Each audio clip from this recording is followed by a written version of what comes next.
One.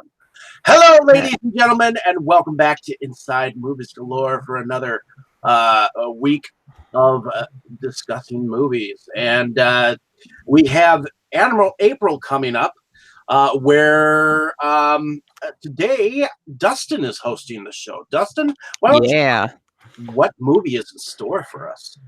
So, we've got one of my favorite movies to kick off Animal April.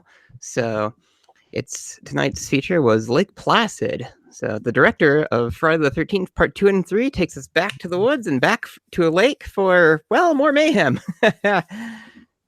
So, essentially, a paleontologist, a fish and wildlife guy, and a sheriff team up to investigate an animal attack in a lake in Maine, which turns out to have a really big crocodile living in there. So it's basically that episode of The X-Files from season 3.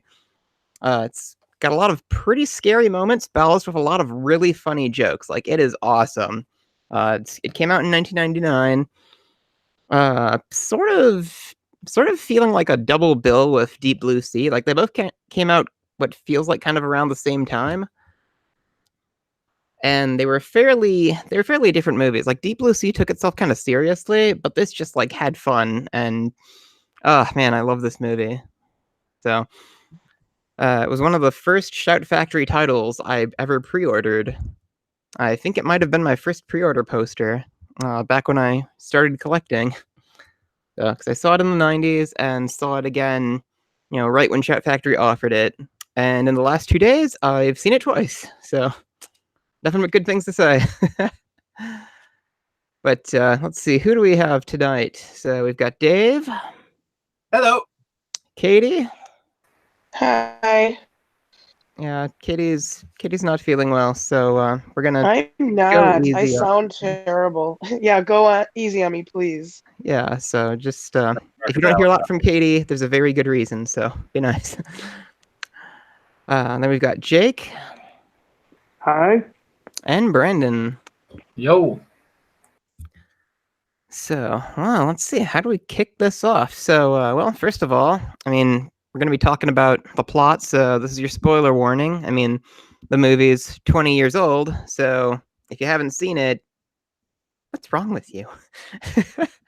So, with that out of the way, so let's kind of jump right to everybody else's first impressions. How about we go down the line with Dave, starting with Dave. All right, everyone. My name is David, and we know. Well, the audience might not know who I am. We just said it twice. And sometimes I don't know who I am. But anyways, moving on to my first impressions of Lake Placid. Well, I did not see this in the theater. I actually saw this on TV. So I actually more thought of this as a made-for-TV movie. But I realized that this actually got a theatrical release of some sort. So it was sort of a big deal when it came out. Like, I remember a lot of ads and stuff. Well, and the first time I watched it, I remember jumping at least at one or two, but I remember it for the comedy more or less, because this is kind of like a horror comedy in a sense. So yeah, but definitely. I really liked it my first time around, and I really enjoyed this time around too, because I love Oliver Platt. He is a phenomenal actor for being a heavier set man, and it's like nostalgia seeing Bill Pullman and the guy who's playing in Mr. Mercedes right now is even he's a little bit younger in here. So, but other than that, I have all good things for this movie. So carry on. All right. How about we get to you, Katie? So just give us your best shot. Yeah, well, this was actually a first-time watch for me, surprisingly. Wow. I also remember it coming out. It's a movie that I remember hearing about, but just for whatever reason, never made the watch list. And we didn't own it, but Ryan did want to pick it up because he liked it, like seen it before and liked it, and so he wanted to pick it up and have it in the collection. So came in the mail on Saturday, and we watched it. And I thought it was an easy watch. It was a pretty quick movie. I think it's not even 90 minutes long, It's like actually. 82, I think. Yeah. Yeah, so it was a quick watch, which was good. And I like horror comedies anyways, so anything along those lines usually will be something I enjoy, and I did enjoy this one. It doesn't take itself too seriously, I don't think. But if I were to look at it like a serious film, I think it was kind of a mess. Like I have a feeling if Dane was here, he could really pick it apart. But since I'm not a filmmaker, I don't have that same perspective. I just feel like a filmmaker would totally pick this movie apart because there was a lot of things about it that kind of didn't make sense. But overall, it was a fun watch. I would watch it again. I enjoyed surprisingly the um, crocodile aspect. Like normally that wouldn't be something that would interest me that much, but I kind of dug it in this film. So overall, I liked it. I thought it was kind of bulletproof. I'm not sure what could be wrong with it. Although I am pretty biased, so Well, just in terms of like why they make certain decisions and what, it's without getting too into it right now. I can talk more about it later, but I felt like the writing might not have been the best. I'm just slightly bewildered. Well, we'll get to it later. You're up, Jake. All right. I honestly do not recall precisely how many times I've seen this film. Brandon might be able to fill in better my first experience because I know he showed it to me the first time, but I can't remember when. It was a few years, what, maybe 3 or 4 years ago. I feel like I've maybe seen it since then. And so this is probably the second, but maybe the third viewing. I've liked it from the start. The biggest flaw with the movie is that miracle exception that you have to get over of, yeah, this could never happen. As long as you suspend your disbelief on that, I think it hangs together pretty well for the most part. I personally love the writing. The banter between the characters is very memorable. The banter, particularly between Brendan Gleeson as the sheriff and Oliver Platt as the crazy crocodile hunter. And actually, one exposure that many people, many people have is, of course, you had that one part where he says, "You're supposed to say go." That was in how many hundreds of times have we seen that commercial? But the most memorable part easily is Betty White. But Yeah, she hits you over the head pretty hard. it's a fun movie. Yeah. All right, Brandon. Well, I saw this a little ways back. I know the first time that I saw it all the way through was actually more than that, probably about a year or two after its release on the TV. I didn't think much of it at the time. I was just another Monster Eats type movie.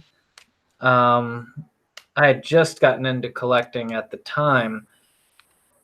But 15 years ago, I finally wanted to go ahead and get it because I got really into the whole, kind of almost cheesy type monster films like this or Deep Blue Sea for that matter. And I really did enjoy it my next watch through.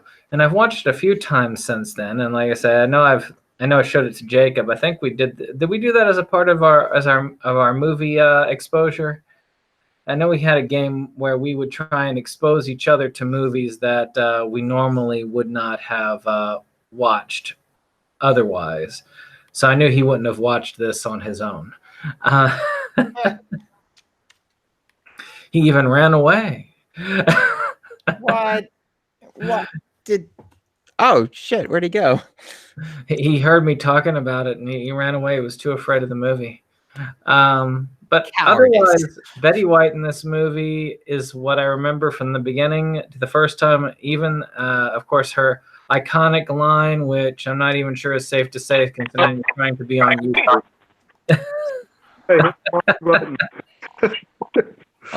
All of her lines are pretty iconic. Like she has such a dirty mouth in this. It's kind of amazing that they got her to say that stuff. And Betty White's like super much like a sailor, cusses like a sailor. She's A lot. earned the right to She's cuss, kind of crab. though. She's earned that right. Well, like, anybody can be however they want, but like, yeah, that's just part of her shtick. Sorry, Brandon, I think you were asking a question and I accidentally kicked myself off the air. What happened? I was talking about the movie exchange that we had. I thought it was a part of that when we did it. I don't think it was. I'm trying to remember if it was a game night viewing or if it was late night. Your wife said, "Let's watch this." I can't remember. I don't think my wife would have said that.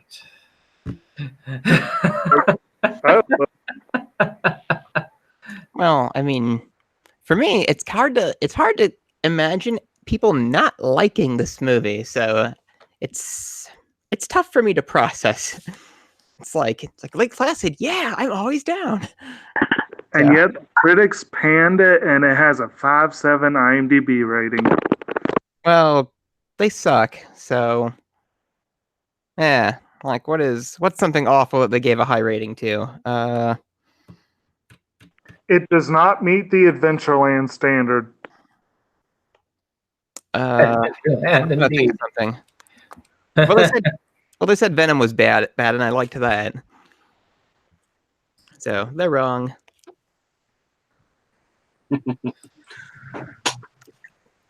But now we've kind of gotten that out of the way. So getting to the plot, like the plot's a little thin, like, but it's pretty straightforward. So I guess it kind of has to be a little thin. Like, what do you guys think?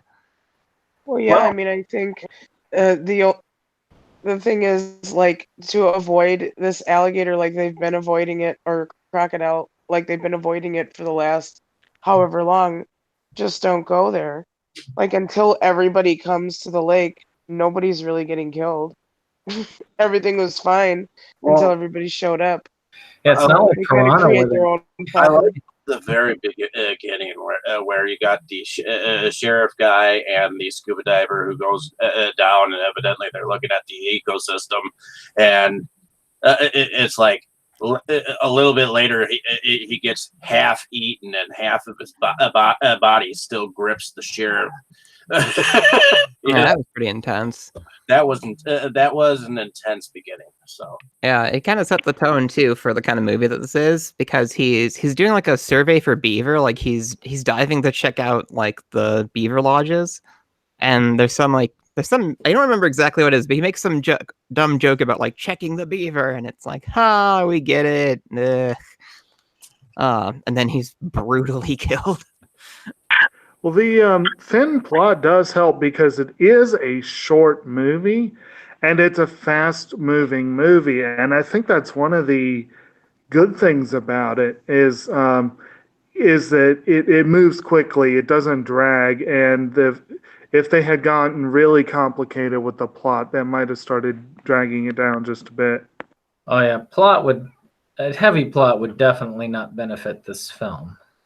Yeah, it does keep its energy up pretty consistently and just like keeps moving. Like it does not have like any dull moments. I mean, there are a couple kind of breaks in the action, but really not a whole lot. So that is, I think, one of the strengths. Now that you guys mention it, because I didn't exactly notice that all the times I've seen it before. It's like, oh yeah, I guess this did move pretty quick. Because I mean, I have such a good time. I kind of don't notice, you know. Anyway, so a good portion of the movie revolves around them trying to figure out like what killed the diver. Like they don't find out it's a crocodile for quite a while. Like they get kind of allusions to it. Does anybody remember exactly when the crocodile first appears on camera? I know it was after the Daredevil guy shows up, because he already voiced his suspicion it was there before it was there. Well, and also the paleontologist is like, oh, if he's here, then he thinks it's a crocodile. You Yeah. know, he knew what was going on too. But yeah, I think that might have been when they first showed it. Yeah, that's this movie does have kind of an absurd setup too. Like, so they retrieve a tooth from the guy's body, and they send it to a museum. I think it's New York? Yeah. Yeah, they send it to the museum that she works for, and it's like, oh, go to Maine and check this out. And there's like this ridiculous sort of subplot for like why she gets sent away, which I thought that was pretty funny. That was kind of what set the tone for her particular character. But if you noticed, her best friend happened to be Like her boyfriend dumps her for her best friend. Yeah. Yeah, she gets dumped by Alan Arkin. Like, oh, you poor thing, you. Miss Hargitay, Mariska Hargitay, who just so happens to be Benson. daughter of a legend actor. Is she on like CSI also? Yep, she's on SVU. Yeah, I just called her Olivia from SVU. Like I had forgotten the actress's actual name. It's like, did Benson steal this girl's boyfriend? Daughter of Mickey Hargitay, who was in the Bloody Pit of Horror back then. So I just love that. It's like, you broke up with me. I know. What do you mean you know? Well, the heart wants what the heart wants. And it's, are you kidding me? And it's like, well, go to Maine for a few days. It's like, oh, you're just trying to get rid of me, huh? Go to Maine for a few days. So yes. I don't know if that's more character or plot, but yeah. Anyway, so and well, I guess that kind of bleeds into characters. So we're kind of introduced to our characters like as the plot unfolds because it just moves so fast. So we meet the fish and wildlife guy, who's kind of the balance. What's happening? A very Bill Pullman-esque Bill Pullman. Yeah, he's basically just Bill Pullman in this, huh? yeah, he's a little less old looking than he looked in Independence Day 2, eh? This would have been 2 years post-Independence Day, so more in that vein, which very much adds to the 90-ness feel of this movie. Well, it is from '99, so it is pretty 90s. So, And so we have Brendan Gleeson doing a tolerable American accent as the local sheriff, and he did a good job. Like I said, I like the interplay with him and Platt with Hector Sear, I guess is how you say his name. yeah, he's like, could you? He felt like a poor man's, like Jeff Goldblum a little bit in this one. Yeah, a little. So he's a when it's suspected that there's a crocodile in the lake, this eccentric crocodile researcher shows up like with a helicopter and a bunch of gear, and there's kind of a lot of the comedy comes from him and the sheriff just like hating each other, which there's some pretty great jokes there. Well, they play off each other very well. There's like this swarthy love child of Ian Malcolm and Steve Irwin's very strange character. I kept wanting to say Jack Black for some reason. He does look kind of like Jack Black, doesn't he? Little bit. Or at least he did to me. Maybe we're thinking Jack Black from King Kong. We did cover it last week. Well, we didn't cover the Jack Black King Kong, which would have kind of been nice. That's a good remake. There's always that in the future. Maybe. See, there's a month idea. Remake month. So, well, anyway, as the plot progresses, there's definitive proof that it is indeed a crocodile. So one of the deputies gets his head bitten off during one of their attempts to lure it. Like, nobody sees the crocodile, but like the audience, we see it, but the characters don't because it happens like so fast. And then when what's that, Jake?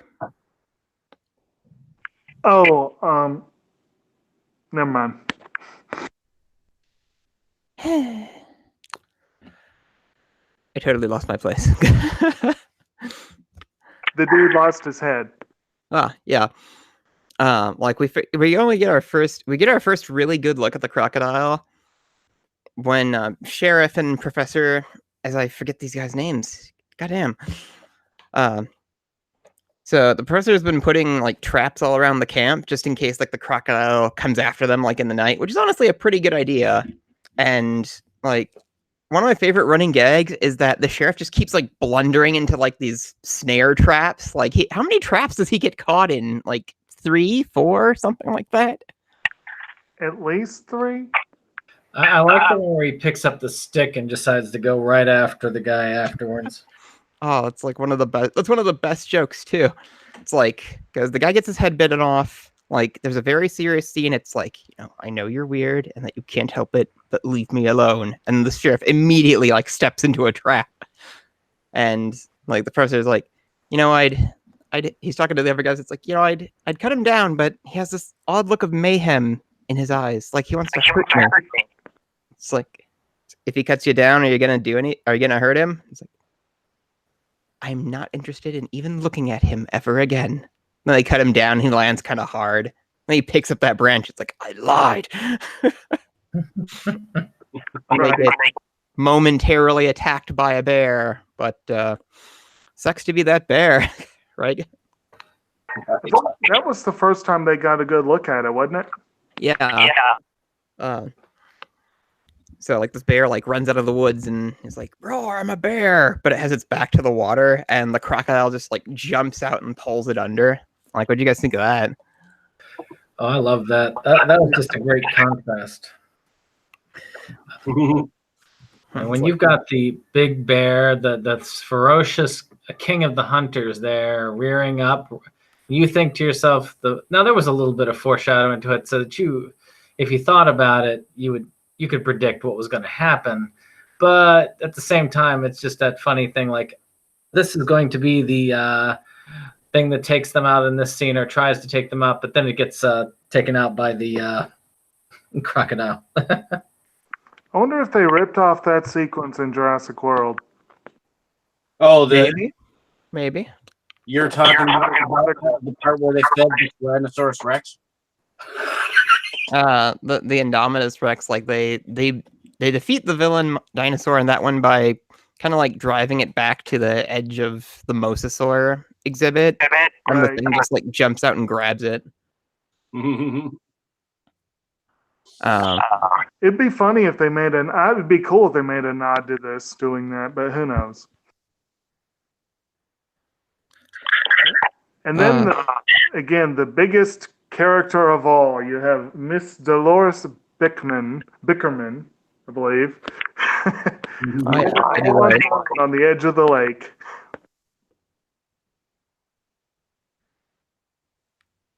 Oh, I thought you were going to go on about that. Oh no, I was giving everyone else a chance to. Sorry, but yeah, she also had some really good interplay with the sheriff, Officer Fuckmeat. Yeah, I remember her when she first came to, and then they said that they were going to use tents. And she was like, "What do you mean tents? I thought we were going to use. I thought we were at least going to like some kind of a motel or hotel or something like that. Not tents." When you said camping, I thought you meant Ramada Inn, not outside. So you get the impression that our paleontologist character, she doesn't really go outside a whole lot, and she has like a character moment where she kind of admits that it's like, I'm having a good time here, despite the people. I kind of wanted to make a point about her. Go ahead. I felt like her character in general, and most of the female characters kind of seemed like idiots, or either like bitches or stupid. Bimbos. Was kind of, like that was kind of the theme, which was in a way sort of a throwback to like some of the 80s horror comedies where I don't know, maybe there wasn't as much Everything was just agency to the female characters. I mean, I'm even reminded of like Angry Red Planet, where the one female character like brings her purse to Mars with her. Things like that, where especially Bridget Fonda's character just seemed very, I don't know, she was always complaining about something. Well, it was more so I think that just like you could yeah. It was mostly like camping complaints and stuff that she had, though. It's like, there are bugs. Oh, where are the toilets? Because she makes the point that she's I keep getting distracted by that. She's a New Yorker. Yeah, she's in the city all the time. She's a city girl. So, like, she even said, roughing it, in a hotel, and she names kind of like a crummier. Never gone hiking, never gone camping, never got bitten by a mosquito. But no, I thought she had a good character moment where she was like, I'm always like, observing from afar. I never get to go out and do anything. So I thought she had a little bit of growth there. I think she did have a bit of growth, but I kind of agree with Katie's point. Like it felt to me, her and also the female deputy, I think her name was Deputy Gary, however you say that. Yeah. Both of them were pretty weak characters for the most part. Kelly grew as it went on, but I've seen Bridget Fonda do better. I felt like Betty White's character had a lot of strength, but she was, an old cantankerous bitch.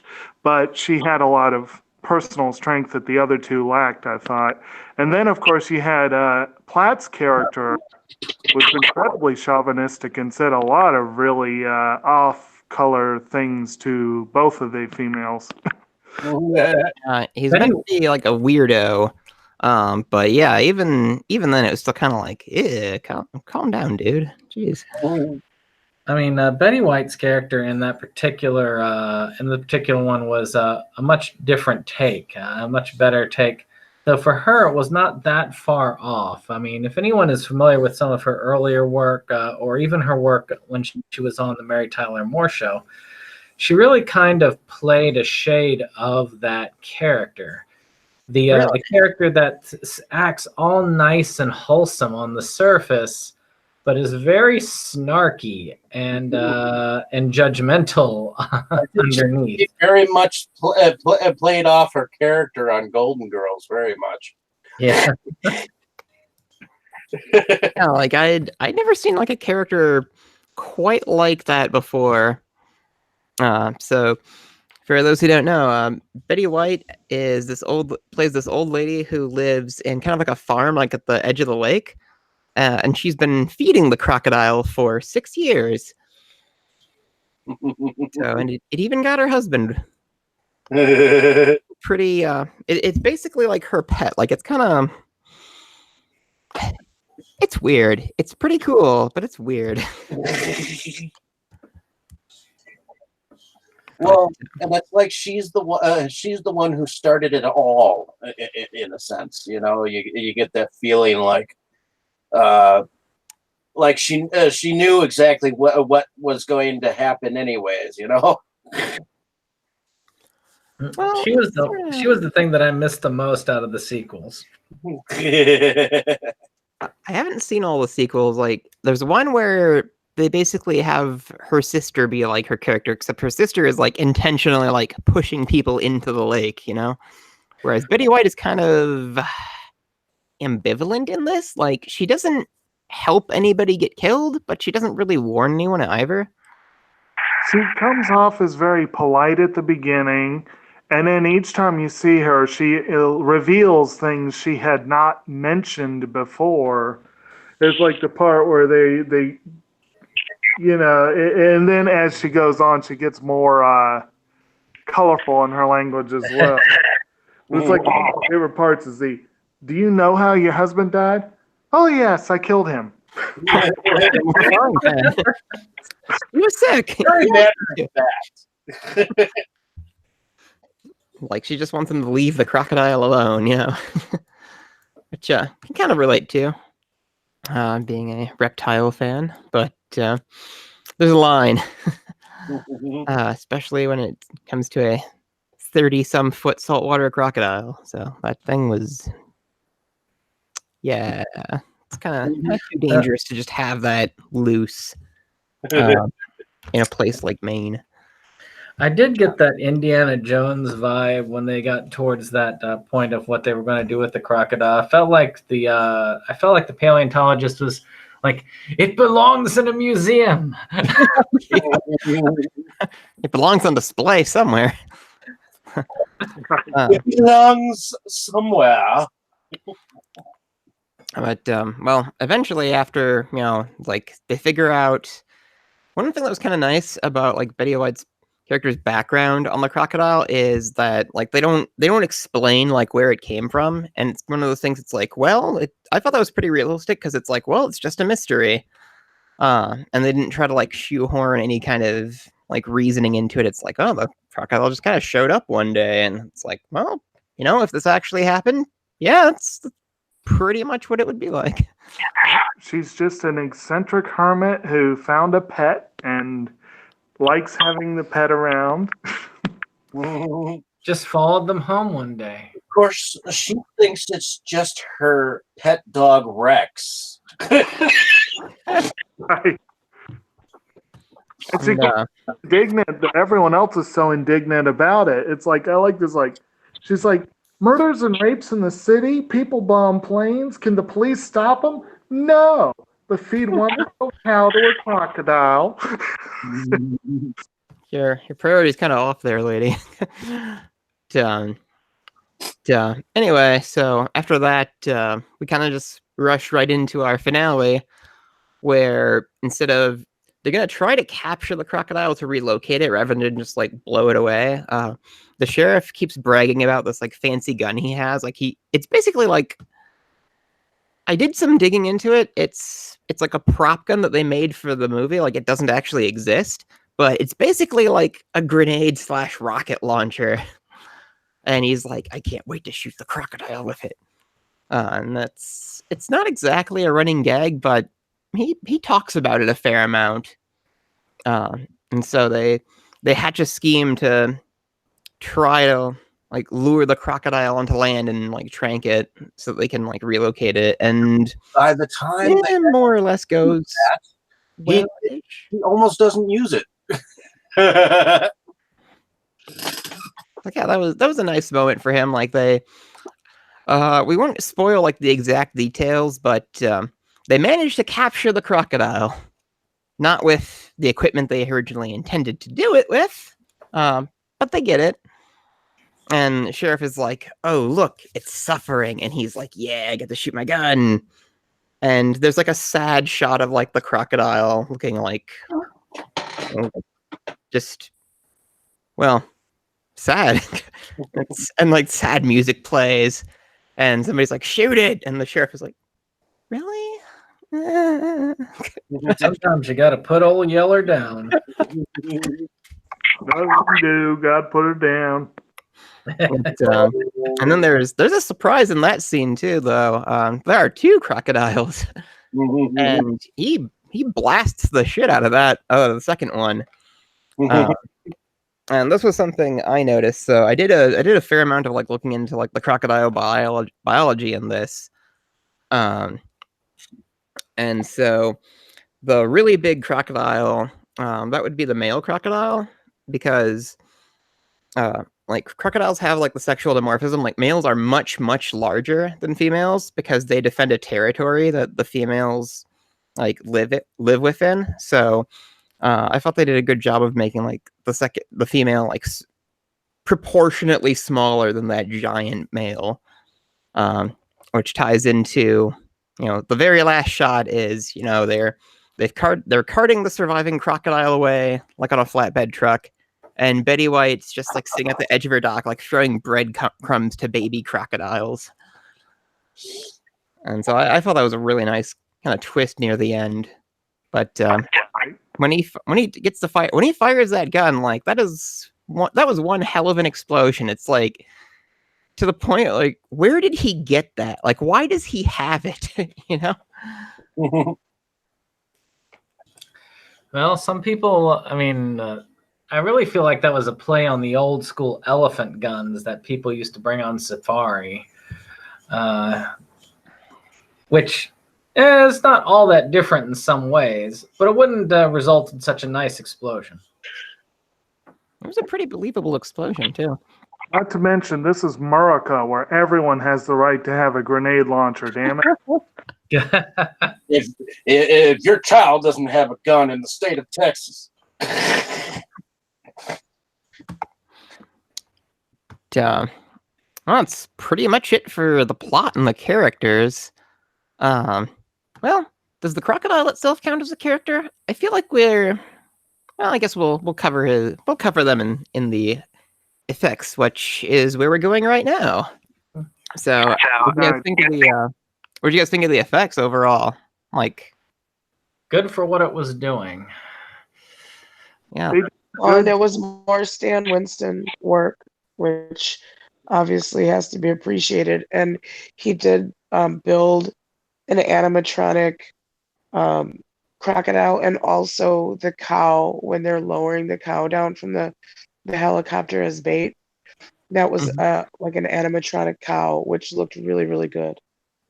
I thought that was a live cow, so got me. See, I told you, really good. Tell us the making of this film. Dustin, I know you have a herpetological background, so you can tell me if I'm off on this, but I felt like they did a really good job. I think they said in the course of the film that it was an Indo-Pacific or saltwater crocodile, as they call them. And I thought they did a good job of making it look like a saltwater crocodile. They really did. I looked it up too, and it's like, yeah, saltwater crocodile, because the crocodiles, I think the saltwater crocodile and Nile crocodile are the only ones that get close to that size. And the jaws looked right for a saltwater crocodile. Like, I feel like they had a little bit of they took a little bit of artistic liberty with it, like with the skin patterning. But it was pretty convincing. Yeah, one that size probably would have been a little less patterned. But with the heavy jaws, like the really heavy jaws and the heavy body overall, not all of them, because I think Nile is one of the slender ones, if I remember correctly. Yeah, it's kind of, that sounds right. I'm picturing a Nile crocodile in my head, and it's like, yeah, it's kind of less blocky. But I mean, yeah, the crocodile was just great. Like, there were only a few CG shots in here, and for the most part, those hold up pretty well. I mean, you can kind of tell because suddenly it gets like super like blurry. But like the practical effects just like knock it out of the park. Plus we do get like a handful of like severed heads, and the second human severed head looked a little phony to me. That's I think my only gripe with the effects. Like, what about you guys? It was good. I mean, to me, I didn't mind whether it was. It was enough to keep the realism without it going too far out of the realism. All things considered. Yeah. I mean, I was willing to suspend my disbelief for the concept of a crocodile in Maine that had grown to that size. I couldn't do that. The saltwater crocodiles do sometimes go into the ocean, and one as big as that probably would be able to swim an impressive distance, but it's kind of it's probably for the best they didn't try to explain it, because pretty much any explanation they had would have poked some holes in the movie. That would have taken a lot of time. Yeah. Pretty much all the crocodiles. I read, I think 45 degrees Fahrenheit is the temperature at which they kind of pass out from it being too cold. Or that's an American crocodile, but they're at least as cold tolerant as a saltwater croc. But Alligators are much more cold tolerant, but that'd be harder, I guess, for people to buy a 30-foot alligator.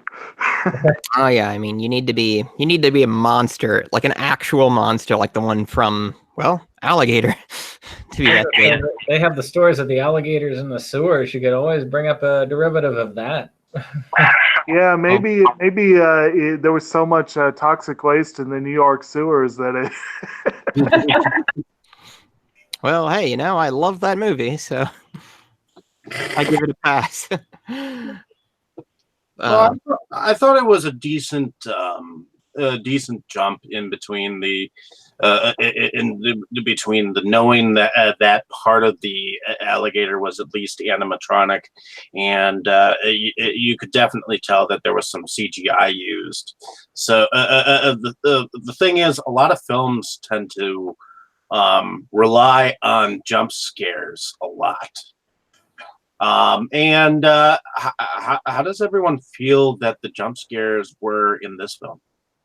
I thought they were pretty. I thought they were pretty well implemented, because it's mostly like surprise thing. And it's like, ugh.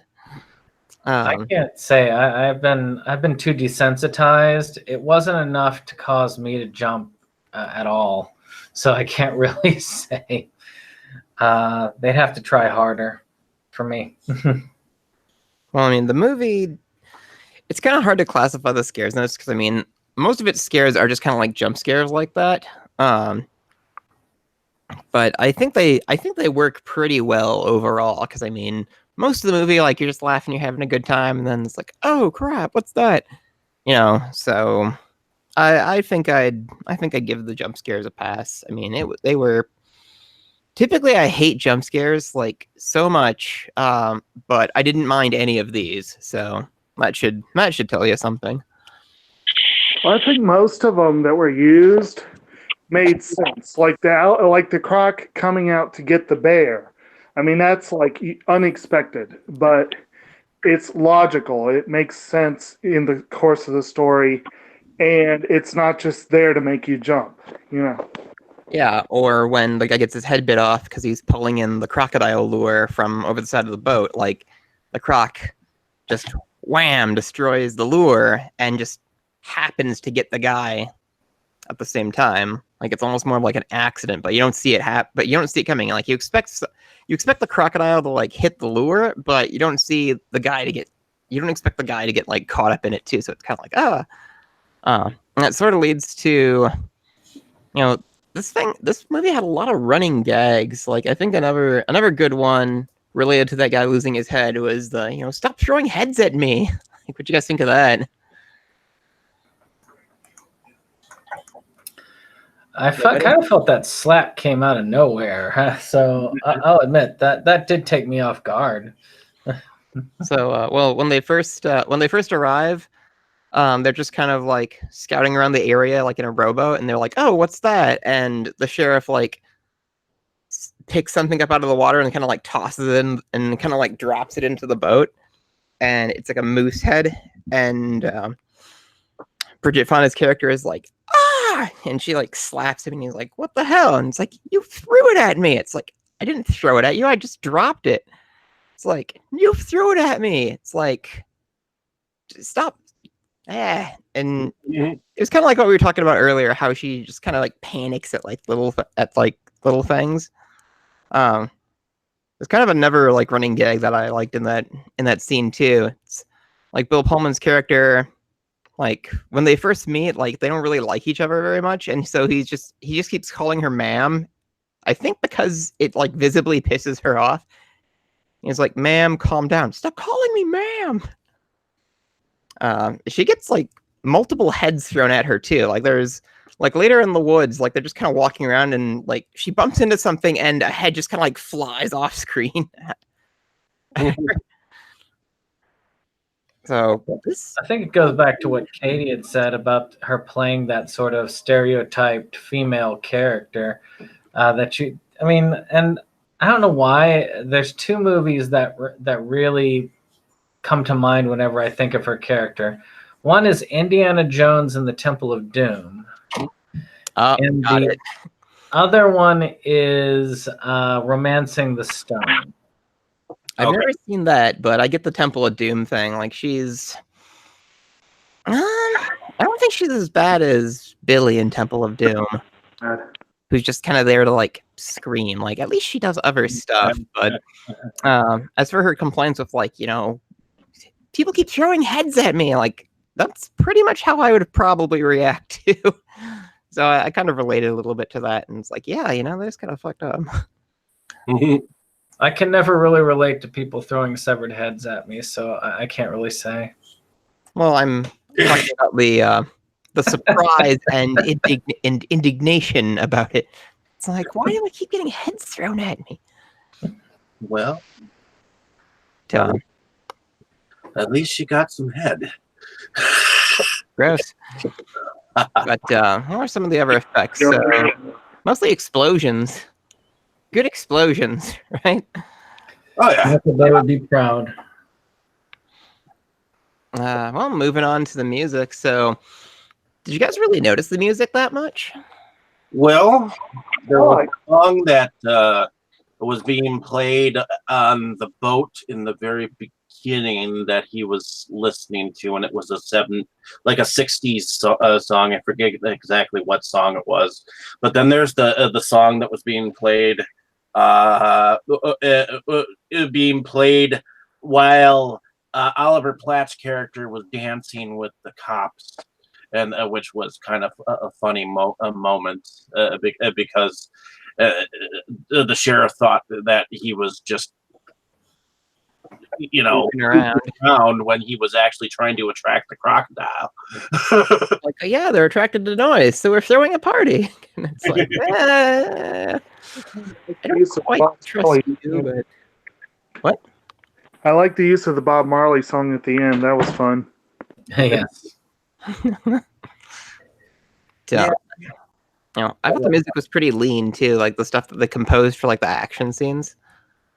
So, like, it wasn't one of those scores that really hit you in the face, except for like those like licensed songs that were used kind of for like the comedic punch. Would you guys agree with that? Yeah, I think that this movie wasn't really meant to have like a big, gigantic score. I think that that it was just funky enough and comedic enough that okay, let's just throw the oddest song in here, or let's just throw this in here for a gag. So. Makes me think of like Far Cry 5, where the song like "Only You" is like a plot point thing. It's like or the song from Fallen. Was it Fallen?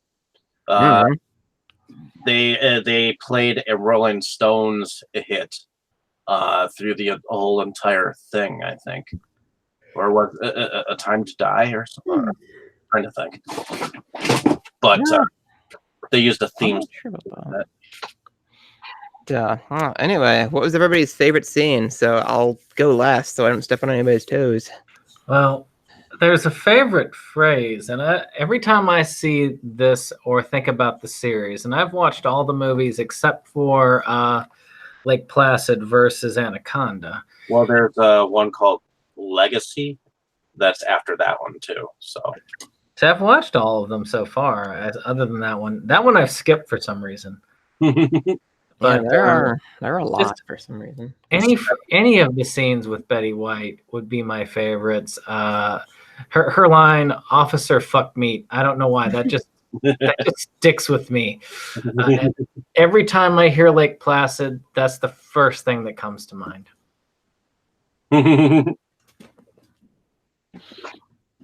Well, she's pretty hard to forget. So that's a pretty solid pick. Who's next? As far as Oh, go ahead. I was gonna say I'd have to agree. Generally, those scenes were my favorites. There were a couple other good parts here and there, but generally, yeah, the Betty White scenes are the most memorable. I too enjoyed the Betty White scenes. I thought she was funny, and I also I really liked that scene with the bear That surprised me. I was not expecting the whole bear thing. So, of course, as soon as the bear got grabbed up by the crocodile, that was pretty amazing. So that might be my favorite. I would have to say, the Betty White scenes, but I also liked the Oliver Platt scene where he was dancing in the camp thing, and then he's like, but can the officer stay? We were kind of going to try hoping to mate. to. And like the sheriff just kind of looks at like the female deputy and is like, "Get out of here." She's like, "Okay."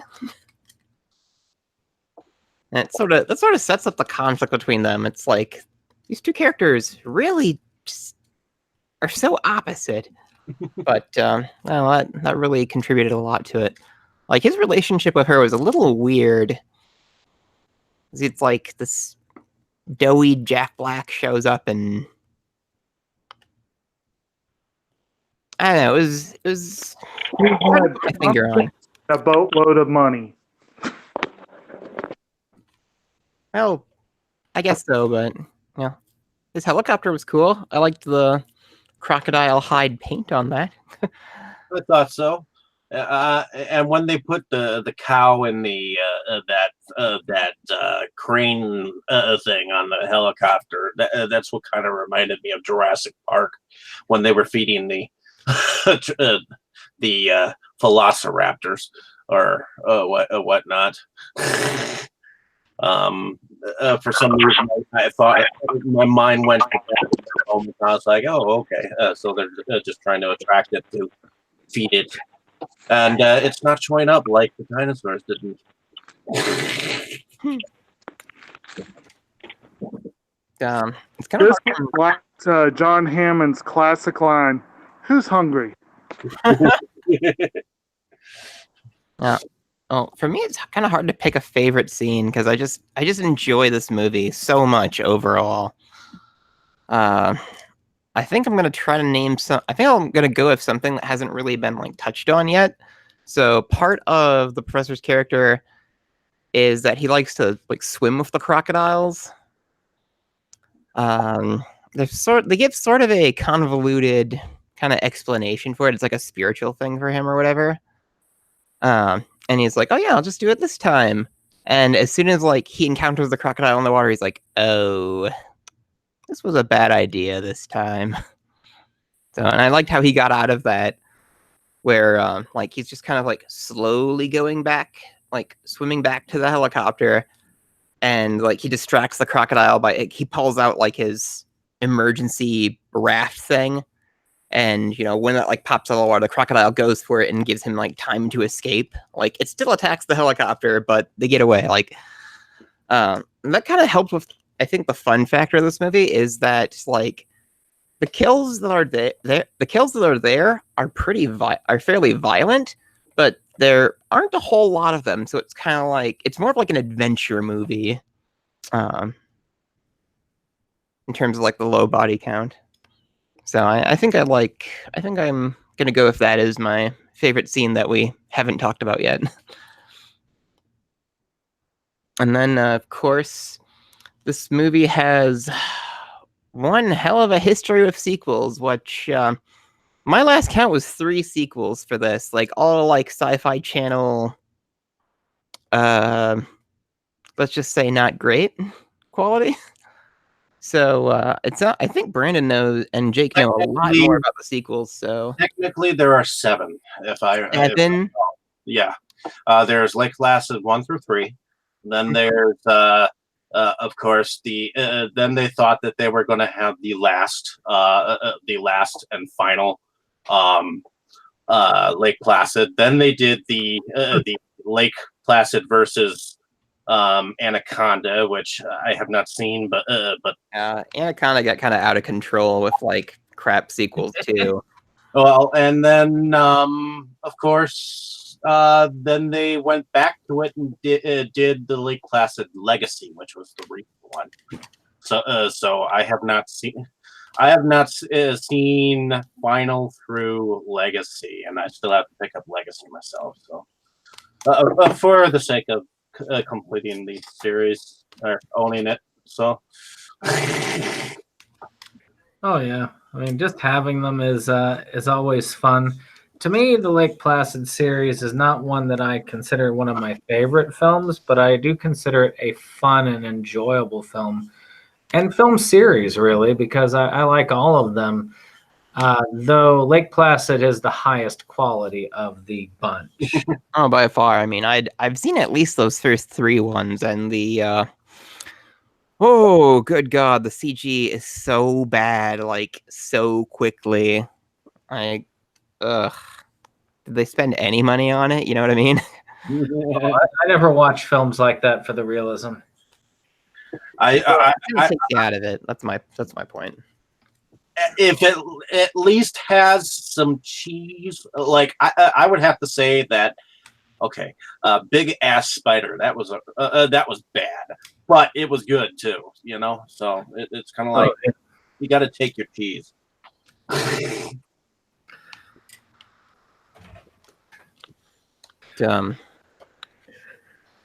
Well, I think that's more or less it for the movie. So, anything else anybody wants to bring up? Not that I know of. Anyone else? No. Got all my stuff covered. Oh, well. I guess that gives us a pretty lean runtime, just like the movie. Well, so I have the Shot Factory Blu-ray, like I talked about before, and there's not a whole lot of stuff on it. Like it's got some good like half-hour featurettes and stuff like that, but it doesn't have a commentary, which I would really like to hear, like a Steve Miner commentary for this, because I did not realize that he did Friday the 13th 2 and 3, and it's like Steve Miner. Where have I heard that name before? And I looked him up, and I was like, oh my god, he did those 2 Friday the 13th. He did House, the one with the haunted house that everybody loves. What else did Steve Miner do? You guys remember? Because there was at least one more like big title that was like a surprise. Let's see. Maniac Cop. Maniac Cop. He did Maniac Cop. God damn. They're classics right there. Actually, I've just been watching my house collection, so that makes sense to you. Warlock. He did. Oh, that was it. I couldn't remember Warlock for some reason. I still need to find the Vestron Blu-ray of that. H2O 20 years later. Well, we don't have to talk about that. I mean, there are definitely worse Halloweens, you know, and they're all called Part 6, but not the best.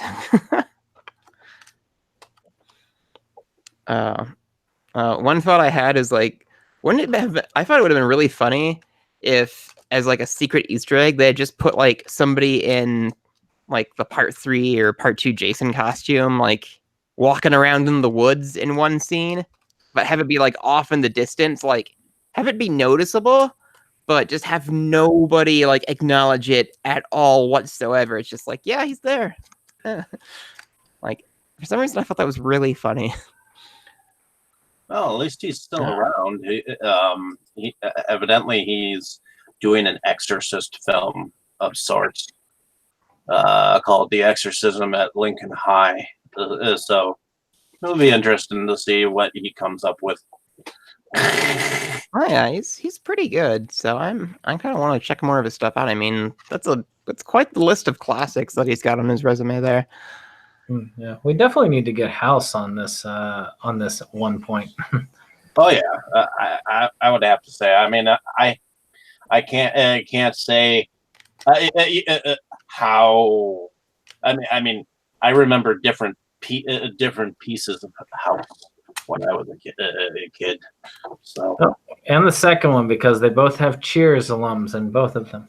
Well, yeah, and the sequels are kind of forgettable, but although the horror show isn't too bad, but yeah, definitely we have to cover House, most definitely. Maybe we can do a two for episode or something like that.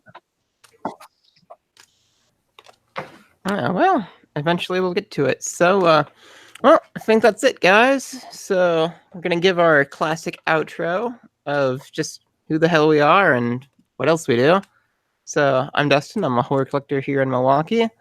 I have my own channel, The Crypt of Horrors, here on YouTube, where I very lazily post collecting videos. I'm also on Twitter as The Crypt of Horrors. So follow me and listen to my crazed ravings, because I waste time on there every day. But I have fun, though, and that's what matters. I also have an Instagram for the horror collection, DHR Hunter. Should probably also brand that to Cryptophores. You can also hear me on the Pop Culture Weekly podcast, also here on YouTube, with my friends who run the Twisted Dreams Film Festival, which is happening this weekend. We've got Joe Bob Briggs. Come see Joe Bob Briggs in Milwaukee. Do it. And I guess that's pretty much it for me. You know, I just love talking about horror. Who's next? I'll go ahead. I am Katie Cadaver from Milwaukee, Wisconsin, and I'm a body positive horror artist and burlesque performer and model. And you can find me on all the social media pages: Facebook, Instagram, Twitter, Patreon. Just search Katie Cadaver, Cadaver with a K. I will be at Twisted Dreams Friday night with Rap at Spider. That's their next gig. They're playing the after party. So if you have tickets to any of the festivities throughout the weekend, they will get you into the kickoff party on Friday night. So come and see us there. And then I will be with Rap at Spider at Live Wire in Chicago on Saturday night, April 6th. They are playing second in the lineup at Livewire, like around 8:45 or something. So if you're in Chicago, come and see us on Saturday nights. Jake, Brandon, one of you, go now. I run a channel called Septum Sem versus the World. We are a YouTube channel that is all about the collection of physical media in its various forms. We celebrate that in many different ways, such as pickup videos. We talk about what things are coming out on Blu-ray, DVD, and 4K, whichever your favorite is. And of course, we have our various movie reviews and top 15s. Also, we're trying to kick off a monthly series, which you should see on the Movies Galore channel, that we have lovingly called The Wise Guys That Stands Bys, where we talk about gaming-related movies in a similar fashion. Jake? Hi, I'm Jake, and I go by the social media handle Kotobuki Jake. I frequently guest on Septum Sim versus the World, and in addition to what Brandon's mentioned, I am finally working through my list of reviews, or my videos review series for Criterion films. I posted one last week for The Princess Bride, so check that out. It's going to be a lot of fun. I have another one upcoming I'll be working on this week. I have my own channel, Kotobuki Jake, barely updated, but I'm hoping to be much better about it once we get over this nasty cold weather and finally get into spring for sure, which supposedly the next couple days just might happen. So, and of course, I am also a movie and media collector and fan, and yeah, next to you.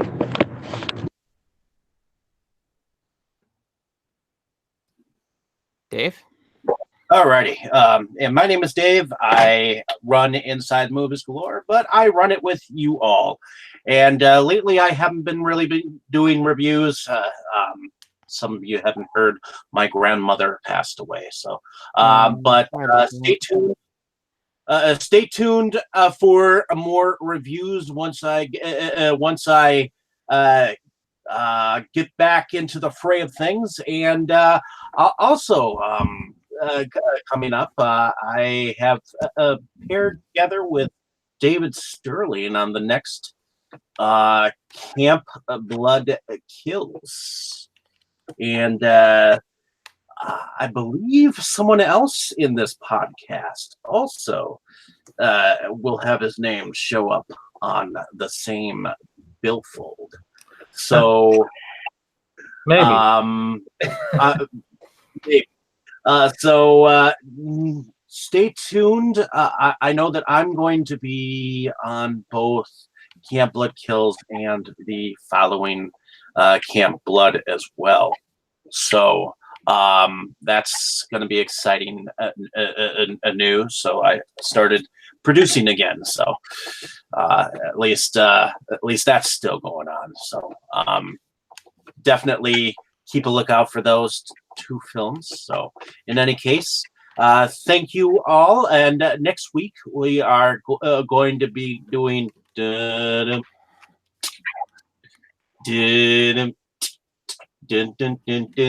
it out yet? We'll let you know, find out next week.